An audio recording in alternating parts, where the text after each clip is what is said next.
Today on Communiverse, how Jensen Yang, the CEO of Nvidia, pulled off a communications coup. Some say it's a geopolitical miracle. He got Trump to reverse an AI chip ban to China with nothing but strategic communication and sheer discipline. Then Amanda Anisimova loses 6-0, 6-0 in the Wimbledon final, but wins over the world with a raw, emotional, and pitch perfect post-match interview. And finally, Trump's Epstein scandal explodes. And for once, his usual media spin machine fails to shut it down. All that and more today on the Communiverse. Hello, I'm TJ Walker. This is the Communiverse, where we do a deep dive into the top business, technology, and cultural stories of the day, analyze it through the lens of communication, all with the goal of improving your personal success. So let's dive in with segment one. Jensen Huang outsells Washington. If you want a masterclass in persuasion, skip the TED Talk and study Jensen Huang. The Nvidia CEO just got the Trump administration to reverse a ban on selling AI chips to China, something that seemed politically impossible just months ago. And he did it not with threats or outrage, but relentless communication discipline. He made one argument: American tech should be at the global standard. And he stuck to it in every setting: Oval Office meetings, congressional testimony, podcast, and think tanks. He played the role of educator, not overt lobbyist, even though, yes, he was a lobbyist. Here's what he told reporters: It's not my job to inform the president or even lobby the president. He flattered Trump without coming across as fawning. He did say without the president's leadership, manufacturing wouldn't have accelerated. He said this with a grin at the White House. He was very careful to build strong relationships with key insiders like David Sachs, who helped dismantle export limits and cut deals across the Middle East. David Sachs is Silicon Valley's emissary to the White House and sort of the crypto guru.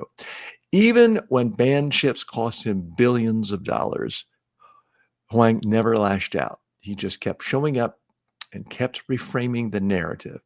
The export control was a failure, he said, calm, clear, persuasive. In the end, the president called him a friend. Nvidia got its China access back. It's able to sell some of its most important chips again to China. And Huang walked away not just as head of the world's most valuable company. It's now valued at $4 trillion, almost an unfathomable number, but he's seen as one of the most effective communicators in the business world. To reiterate, he had a consistent message: AI chips is good for United States dominance. He framed the lobbying as technical education, not corporate pleading. He did flatter the current administration and president, but without seeming like a complete pander bear. He did it with some grace. He built insider alliances across the scenes. He reframed setbacks as just more evidence for change. And he communicated in a calm way without rage.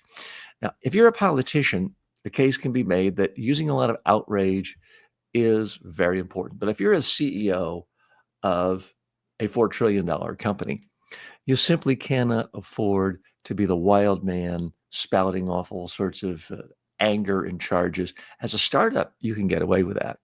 But the stakes are too high for someone head of the world's largest, most valued company. So he consistently communicated in a calm, rational way. And ultimately, the result: the ban was reversed on access to China, and his reputation, the reputation of his company, went up. So what other lessons are there for you and me and others when it comes to communication? For starters, it's important to realize the founder and the CEO of the company, Jensen Huang, was not someone who majored in communications in college. He's not someone who saw himself as primarily a communicator or a lobbyist. This was an engineer. This is a guy who has engineer baked into his bones. But he realized that if he wants to be successful, he had to really embrace this role of being a supreme communicator because as the CEO of a company, especially a large one, what does he do all day long? Is he actually building the chips? No. He is spending all day long communicating with investors, communicating with employees, communicating with vendors, communicating with policy leaders, communicating with the President of the United States, communicating with leadership in China, communicating with his most important customers. So, a great CEO, by definition, has to become a great communicator. I don't mean that they all have to become Anthony Robbins style keynote speakers, but in their own way, they have to become absolute masters at communication. And Jensen Huang has embraced that role. He's grown in that role, even down to things like signature stylistic affectations. I mean, the leather jacket, it is distinctive. It does make him stand out. There's a part of me that says, that seems odd in a warm place, in a warm room, to wear a leather jacket. How do you keep from sweating constantly? And yet it does make him seem arguably a little hipper, a little cooler. When you see any picture of him in social media or online or newspapers, you instantly know it's him because no other CEO is consistently wearing a leather jacket.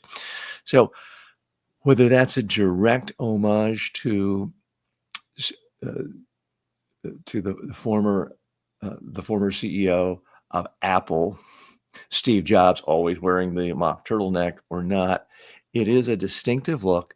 It helps define him, and it helps give him sort of a sense of being unique, special, different.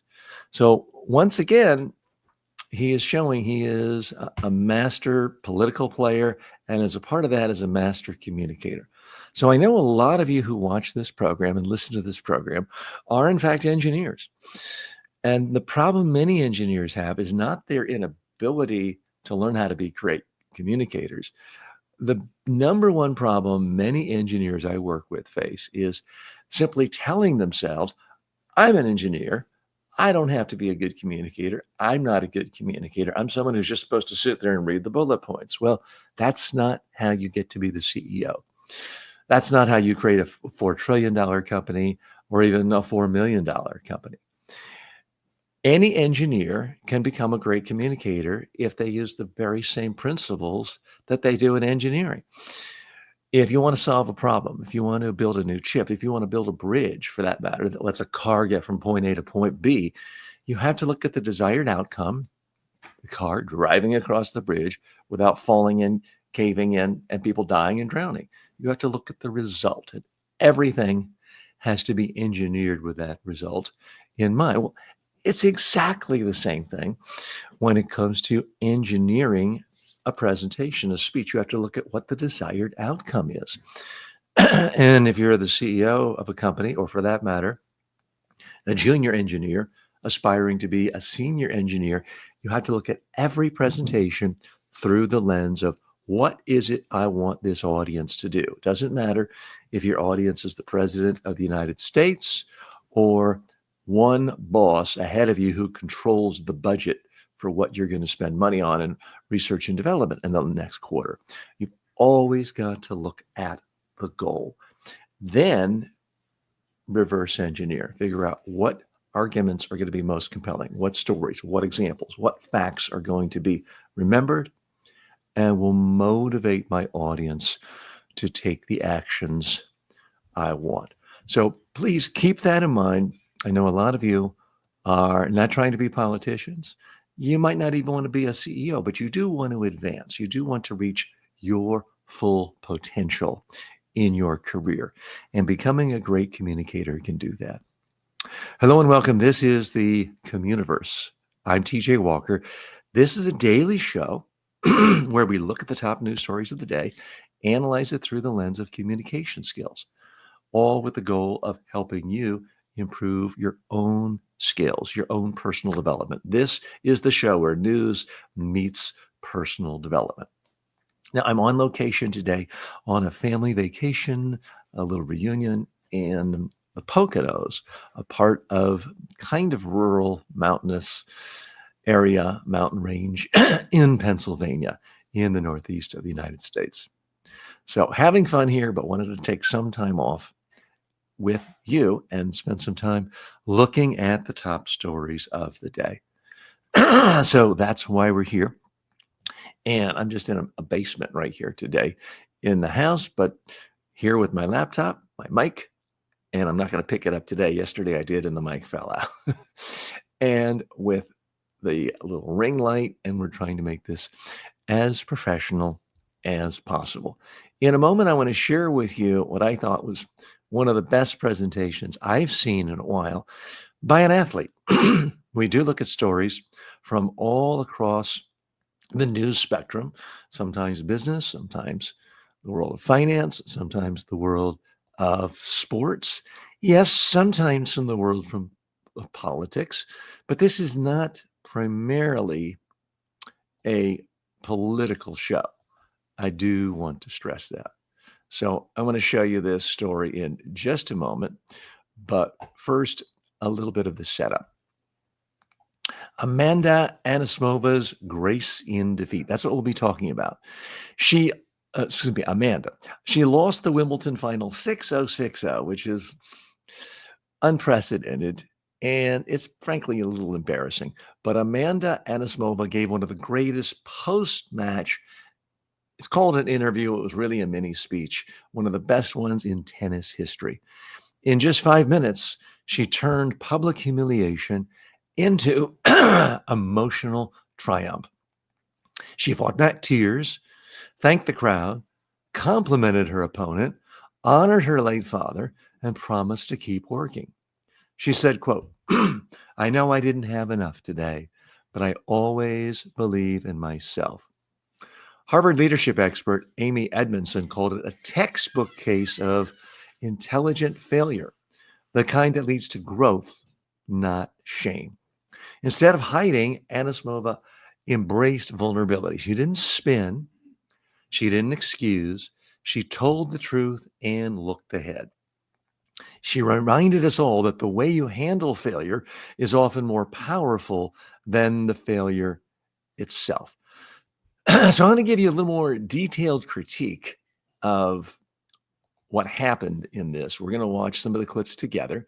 I'll be giving you my critique, and I hope you can learn from this. I do predict that Amanda is going to get tens of millions of dollars of additional lifetime endorsement dollars than she would have otherwise, just because of the way she delivered this speech. In fact, I'm going to go out there and be so bold as to predict she'll actually make more money in her lifetime because of the positive reputation she built from this speech than she will from all the actual prize winnings from her entire career.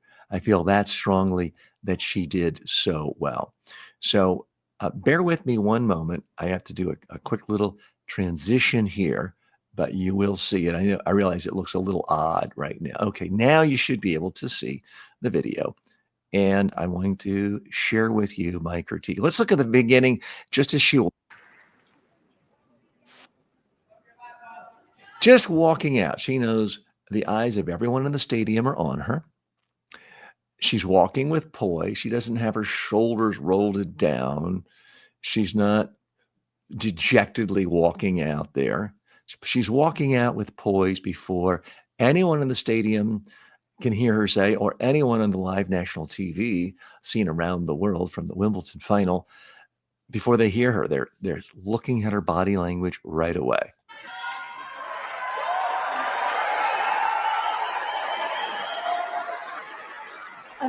Next, she's not rushed. She puts her trophy, the Wimbledon plate, holds it comfortably. She doesn't jostle it around in an awkward way. She gives people the opportunity to applaud her. She's not rushed. She's not crying yet, but she's simply poised and in the moment. Amanda, I know this has been a very difficult day for you and a difficult match. You were up against such an experienced opponent in Iga today. Would you? And she's not afraid to be emotional, but she does keep it together. If all she did was blubber, I don't think that would have gone over well. But she went back and forth between communicating effectively to being a little overwhelmed, but overall, I thought it was the right balance. We'll just give you a moment.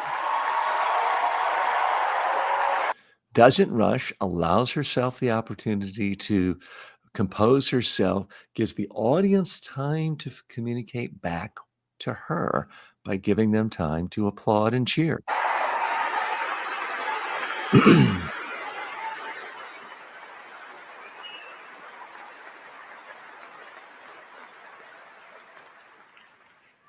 Thank you, Iga. And she kind of levels it out, crying one moment, a little nervous laugh at the beginning, but coming across genuine and likable.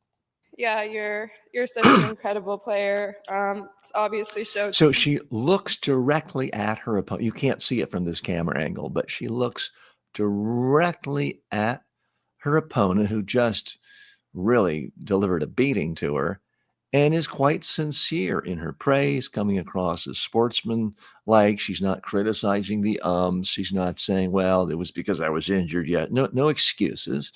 And she's giving genuine thanks and appreciation to her opponent in a classy way. Today, so you've been such an inspiration to me.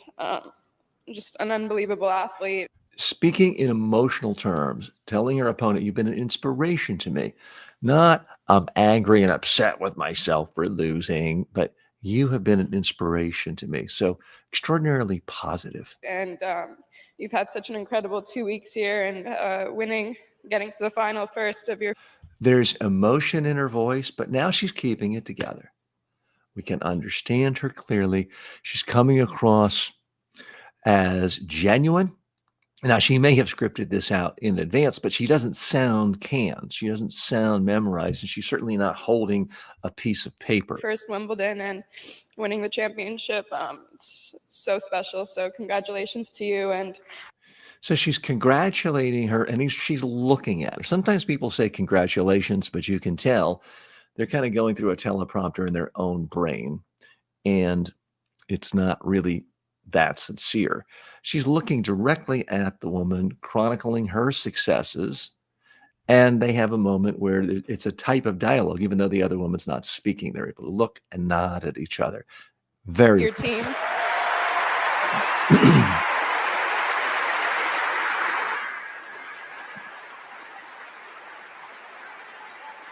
She's not afraid to grimace. She's not afraid to cry a little, but she is keeping it together. And also, I like that she's not rushed.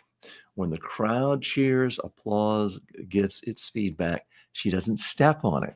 She allows the audience to be a part of the dialogue. Very effective.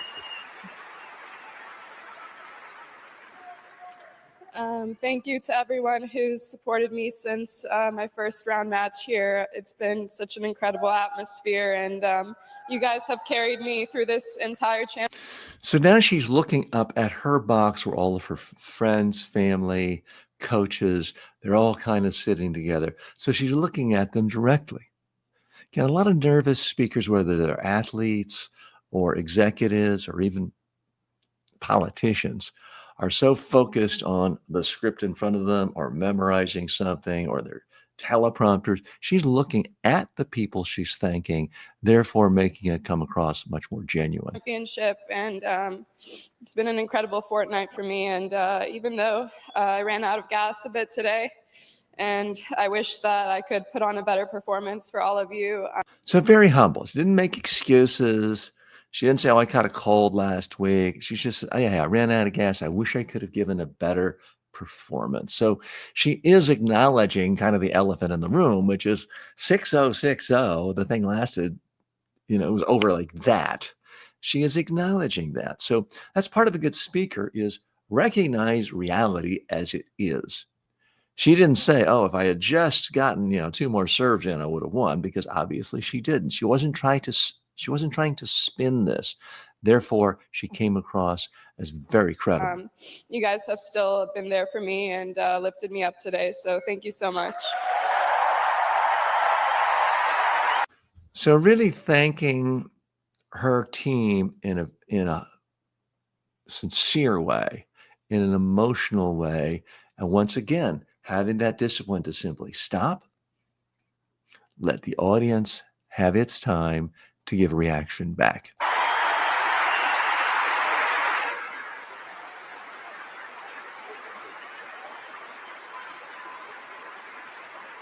So you see luminaries like Billie Jean King in the audience. I mean, this does attract the creme de la creme of tennis elite, as well as celebrities and royalty from around the world.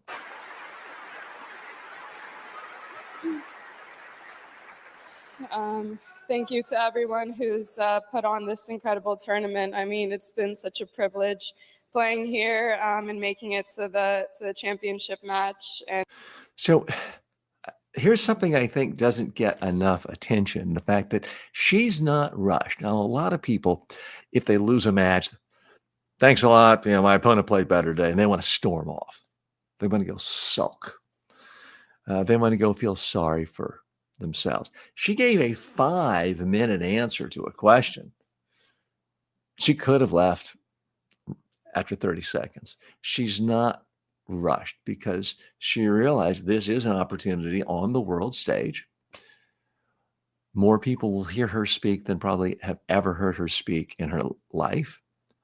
So make the most of it. Really and she's thanking the tournament now and being, again, extraordinarily gracious. She sounds I have no idea if she's sincere, but she certainly sounds sincere. And to be able to compete. And now a little bit of a smile is coming back. So I love the fact that we're on this sort of emotional roller coaster with her. It makes her interesting. It makes her believable. There's the sadness, there's tears, there's joy, there's some happiness, there's some smiles. In front of all of you has been so special. So yeah, I mean, I'm never gonna forget this experience and all of. Again, the smile. I'm never going to forget this experience. It doesn't sound scripted. She sounds like a real human being, and that is going to really boost her reputation. It's also going to make her extraordinarily marketable to any kind and every kind of commercial product endorsement. I'm not suggesting that's why she did it, but it certainly enhances her marketability. These memories. So thank you to everyone who's been a part of this.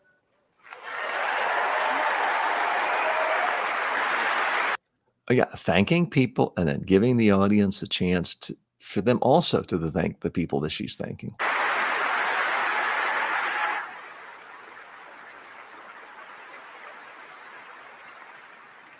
And to my pretty small box over there. So again, look at this smile, the joy on her face. She's talking to her biggest supporters, her family, the warmth and the love being expressed on her face is extraordinarily genuine. You don't get that if you're just trying to memorize a speech or you're looking at a teleprompter. I don't think there's one seat left. You guys have been there for me, and some of my family flying in. I mean, it was so unbelievable. Again, let's put this into context, how relatively difficult this is compared to what you and I go through in a typical presentation. You and I have to give a presentation. It may be the most important, it's probably the most important thing we do that day. We have time to think about it. We can prepare in advance the hour before. Just a few minutes before, she is playing the tennis match of her lifetime. Imagine the adrenaline, the flows up and down, the sheer expenditure of energy, even though it was only an hour long. You've got to be physically tiring because of the grueling atmosphere, playing in the hot sun, the emotional roller coaster of this could be my chance to win the biggest tournament of all time, and to, wow, I did worse than anyone has ever done in the final. So all those emotional and physical roller coasters to still be able to put it together like this is extraordinary. To experience this with you all, and I wouldn't be standing here if you guys didn't fly in and support me throughout the rest of the tournament. I mean, you guys were that extra motivation and inspiration that I needed, and you kept pushing me forward, and you guys have always believed in me. And my mom, who flew in this morning, I definitely would not be standing here. Very sincere, thanking your mother, allowing the camera time to show the mom.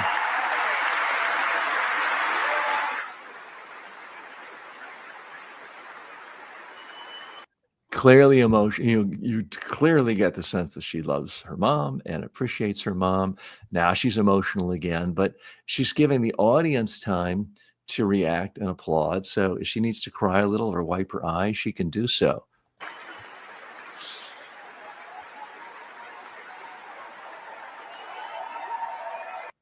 And now the emotion's contagious. The mom's crying, the daughter's crying.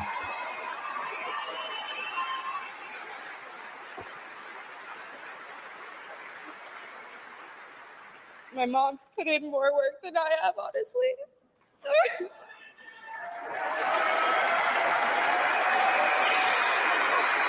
So very selfless, talking about her mother who's actually put in more work than she has, crying.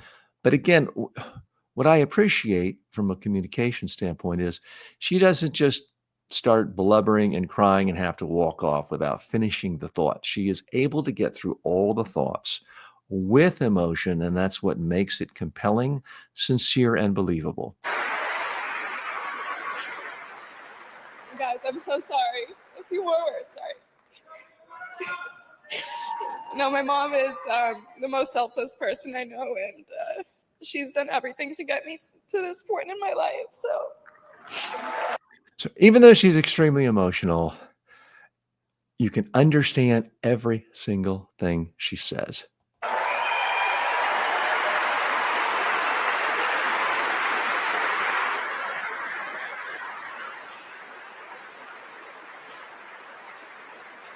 So thank you for being here and breaking the superstition of flying in. I mean, it's definitely.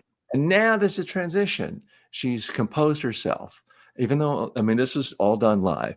She's smiling again. She's upbeat again. She has composed herself again. Not why I lost today.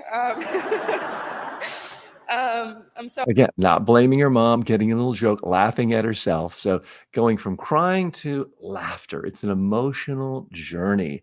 That's what great speakers are able to do. Happy that I get to share this moment and for you to be here and witness this in person.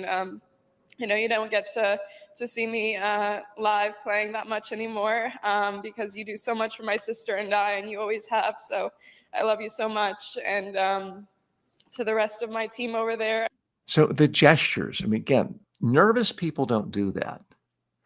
Nervous people either freeze their hands or they want to hold a script or their hands are down by the side or they grab a lectern. She's gesturing at the people she's thanking, and it's coming across very sincerely. I mean, thank you so much, not just for the last 2 weeks, but for the whole journey it's been this whole past year. You guys have made it so enjoyable with the process and just taking care of me and wishing the best for me every single day. And everything you guys do for me has been, I honestly don't have the words. I'm just so. So again, she's extraordinary. I mean, not completely honest, but I know what she means. I don't have the words. She does have the words. It's amazing how articulate she is, again, at a time when she's got to be physically exhausted, emotionally exhausted. The entire world is looking at her. So you could argue this is one of the most extremely difficult situations to deliver an effective, coherent speech, and she's handling it beautifully. So thankful. And everyone else, I just love you guys. You know that. So the love is, she's not just saying, I love you. She's saying it with her voice, her tone, her body language, the gestures, looking at them, a little bit of a laugh. So she's coming across extraordinarily genuine. Again, she's been out there for more than 5 minutes. She could easily say, let me get out of here and go sulk away. She's not rushing. That's key.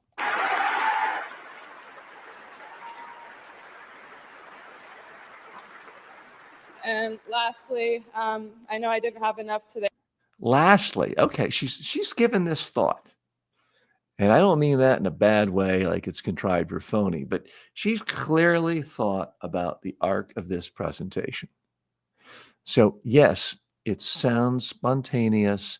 And yes, she's coming across genuine and in the moment. There's a freshness, a conversational quality to it. But she has clearly thought this through. There's clearly a structure. She knew she wanted to hit this part, this part, this part, and conclude with what she's about to say now. And that's why she gave a little bookmarker for us of the lastly. But I'm going to keep putting in the work, and I always believe in myself. So I hope. Keep putting in the work. Always believe in myself. Prediction. You're going to see clips of this actually in various endorsements for products, especially if she wins Wimbledon at some point, or the next time she wins a major.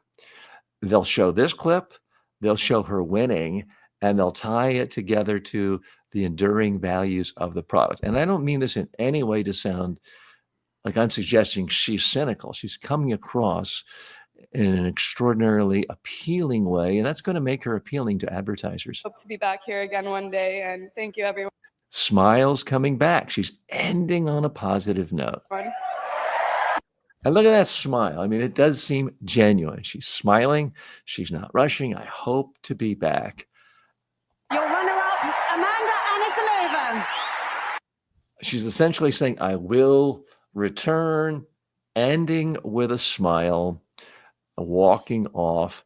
Not the triumph that she was hoping for necessarily, but definitely a triumph of sorts where she really, really came across extraordinarily well. I see Bathing Recreation Way has stopped by to say, hello, and that may be a spammer, but anyway, we appreciate folks watching and joining us. I know at the beginning I sort of teased the idea I would talk about some of the crisis communication issues going on in Washington, D.C. today, but I feel like we've run out of time, and this was such fun talking about this. We'll be able to talk about that later in the week. So this is going to be a truncated version. I am on vacation today and this week in the Poconos with family in upstate Pennsylvania. I don't know if they call it upstate, but in Pennsylvania in the Poconos. So off for a fun day of more boating, swimming, hiking, having fun with family. Thanks so much for joining me. Again, if you like this type of a show, this is a show about news, meeting, personal development. It's a show where we look at the top news stories for business, technology, sometimes sports, and culture. And then we analyze it through the lens of communication skills, all with the goal of building your personal development.